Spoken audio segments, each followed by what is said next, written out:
bang dalawa, do you talk about your exes at this point in your Yeah. relationship? I mean, like, there was... Yeah!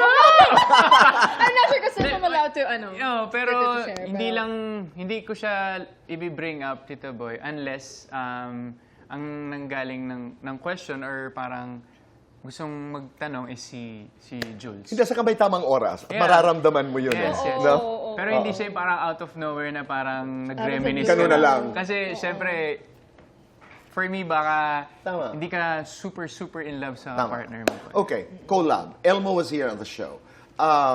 He wants to do a collaboration with Julie. Papayag ka, Julie? Oo naman, of course. Ikaw, Of course, Ray. of course. Di ba? Friend. Oo Naging kayo ba? naman. No, dito pala. No, but Elmo and I were really good friends. And alam naman lahat ng tao yan eh. Tsaka talaga, Elmo's a very nice guy. Sobrang Yes. talented. Tsaka if ever na magkaroon ng collaboration, I mean, why not? Diba? Merong possibility, halimbawa, for a collaboration si Raver with an ex. Papayag ka? Oo naman. Yeah.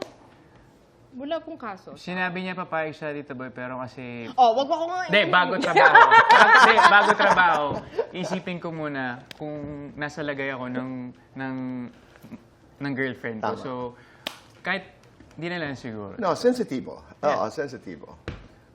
May nais sabihin si Julie. Hindi. Sasabihin mo sa pinapayagan ka na nga Hindi, eh. for what it's worth naman talaga, wala Right. po talagang problem sa akin. Because, parang wala na kasi kami sa Tama. phase na ganun eh. To I question totally each agree. other's, loyalty. Ako kasi nandun ako sa, baka pag-uwayan pa yan eh. Pero hindi. kung papahintulutan ng partner mo, bakit hindi? Okay naman. Pareho naman kayo. You make a point.